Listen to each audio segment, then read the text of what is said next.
ہمارا فوری طور پر جلد از جلد ڈیفنس پیکٹ ہونا چاہیے چین کے ساتھ۔ صرف ایک ملک دنیا میں اس وقت ہے جو ابھی یہودیوں کی دسترس سے باہر ہے، اور کوئی ملک دنیا کا نہیں رہا۔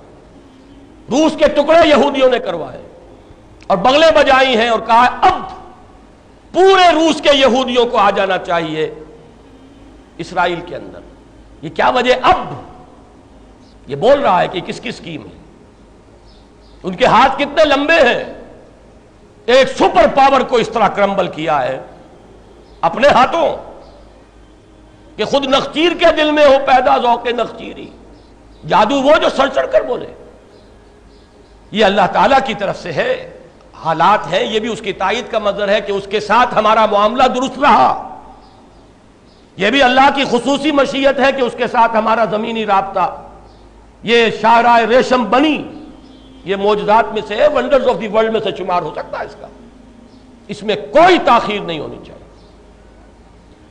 بعض اوقات مراحل جو ہوتے ہیں وہ اتنے کرٹیکل ہوتے ہیں کہ ایک ایک لمحے اور ایک ایک منٹ کی بہت زیادہ قدر و قیمت ہوتی ہے۔ اس کے لیے ہر سطح پر کوشش ہونی چاہیے۔ ڈیفنس پیکٹ، آپ کو یاد ہے ہندوستان اتنی بڑی طاقت تھی اور ہمارا حال جو تھا مشرقی پاکستان میں کتنا وہ خود بخود تیار ہے پکے ہوئے پھل کی طرح۔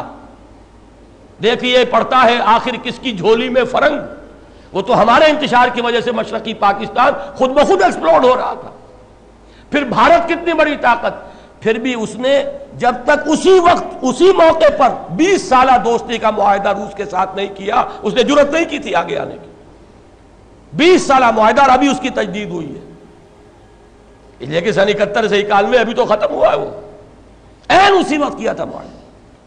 اگر ہماری حکومت کو اس کا ہوش نہیں ہے، ہمارے ہاں بدقسمتی ہے کہ ہمارے ہاں تو پورا وزیر جو ہے وہ دفاع کا وزیر ہی موجود نہیں، خارجہ وزیر ہی موجود نہیں۔ ایک آدمی کیا کیا کرے؟ اسے مینڈکوں کے ساتھ بھی معاملہ کرنا ہے، جو ادھر پھدک رہا ہے ادھر پھدک رہا ہے۔ اسے یہ بھی دیکھنا ہے کہ میرے اپنے ساتھیوں میں لٹیرے ہیں اور ان کا لوٹ مار کا بھالا پھوٹ گیا۔ بہرحال اللہ تعالیٰ مدد کرے گا تو سارے مسئلے حل ہو جائیں گے، لیکن یہ کہ آخر یہ بھی سنت رسول ہے۔ اللہ کی نصرت حضور سے زیادہ کس کے ساتھ تھی، لیکن مدینے پہنچتے ہی دفاعی پیکٹ کیا کہ نہیں کیا؟ یہود کے ساتھ کیا۔ حکمت تدبیر اپنی جگہ ہے، تقدیر اپنی جگہ ہے، تدبیر اپنی جگہ ہے، اللہ کی قدرت اپنی جگہ ہے، بندے کی کوشش اپنی جگہ ہے، ہر شے کا ایک مقام۔ اسی طریقے سے پھر آپ نے قبائل کو حلیف بنایا۔ فائنل اسالٹ جو تھی مکے پر، اس سے پہلے آپ نے وہ حلیفی رشتے قائم کیے کفار کے ساتھ، قبیلے ایمان تو نہیں لائے تھے۔ اور آپ کو معلوم ہے جیسے سیرت کے الف ب بھی آتی ہے کہ صلح حدیبیہ ٹوٹی ہے تو ایک کافر حلیف قبیلے کی وجہ سے ٹوٹی ہے۔ جب صلح حدیبیہ ہوئی تھی اس میں یہ تھا کہ جو قبیلہ چاہے مسلمانوں کا حلیف بن جائے، جو قبیلہ چاہے وہ قریش مکہ کا بن جائے۔ اب ہوا کیا کہ قریش کے حلیف ایک قبیلے نے مسلمانوں کے ایک حلیف قبیلے پر حملہ کیا، صلح ٹوٹ گئی۔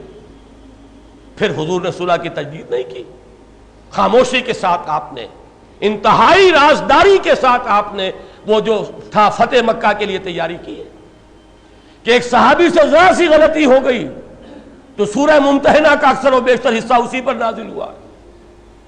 حضرت حاتب ابن ابی بلتع، انہوں نے اس کی مخبری کچھ کر دی تھی، حضرت عمر نے تو کہا تھا میں اس کی گردن اڑا دوں۔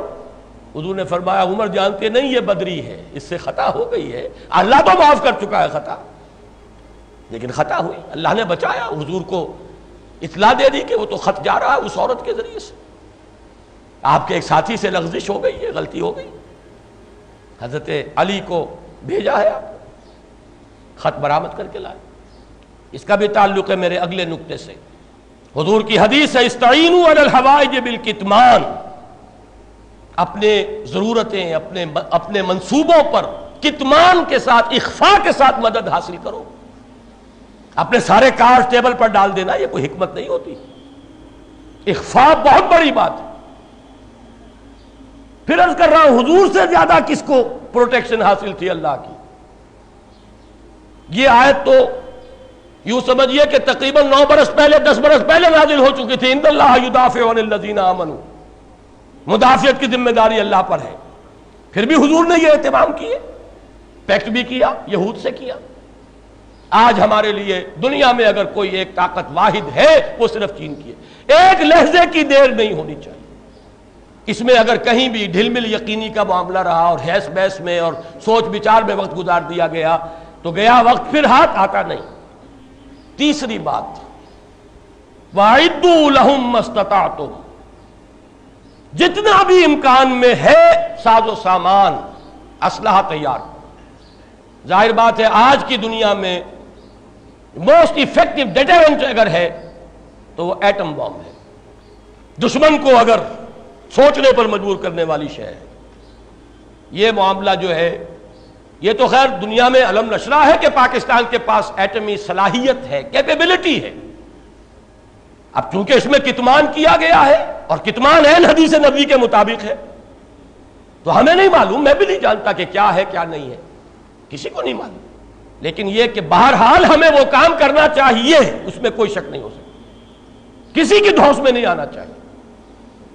پھر میں کہوں گا اللہ کی پناہ میں پہلے آ جاؤ، پھر یہ سب کچھ کرنا۔ اللہ کی پناہ جنہیں حاصل تھی انہوں نے بھی سب کچھ کیا ہے۔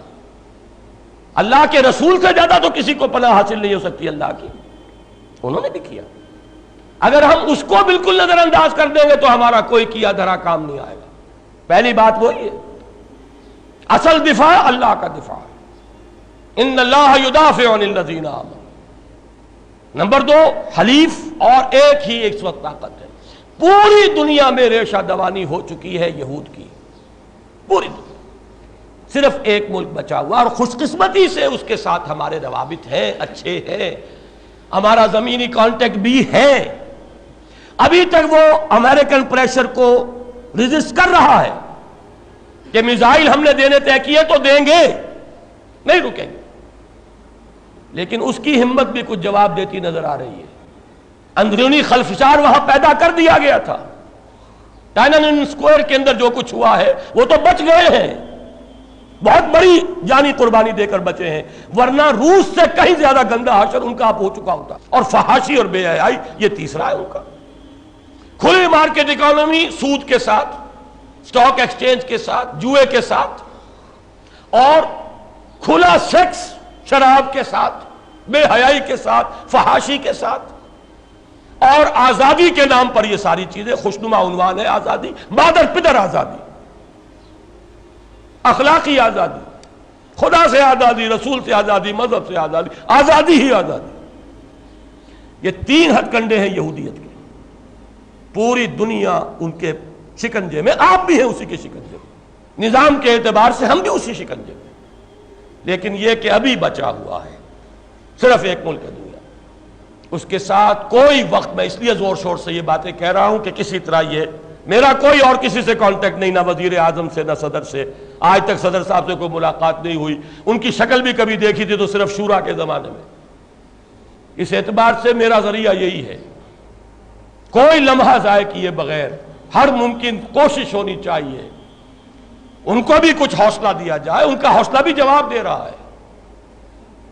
جان میجر صاحب یوں ہی نہیں جا رہے وہاں، یہ وہی ویسپ، دی وائٹ اینگلو سیکسن پروٹیسٹنٹ جو یہود کے شکنجے میں، اینگلو سیکسن، اینگلو تو سب سے پہلے ہے، اس کا سب سے پہلا نخشیر تو تھا ہی برطانیہ۔ اسرائیل کا خنجر گھونپا گیا ہے تو برطانیہ کے ہاتھ سے عالم عرب کے اندر۔ یہ کیوں جا رہے ہیں؟ بہت اہم بات ہے، تو دعا بھی کیجئے لیکن یہ کہ تدبیر بھی کیجئے۔ تیسری بات جو میں نے کہا، اعدوا لہم ما استطعتم،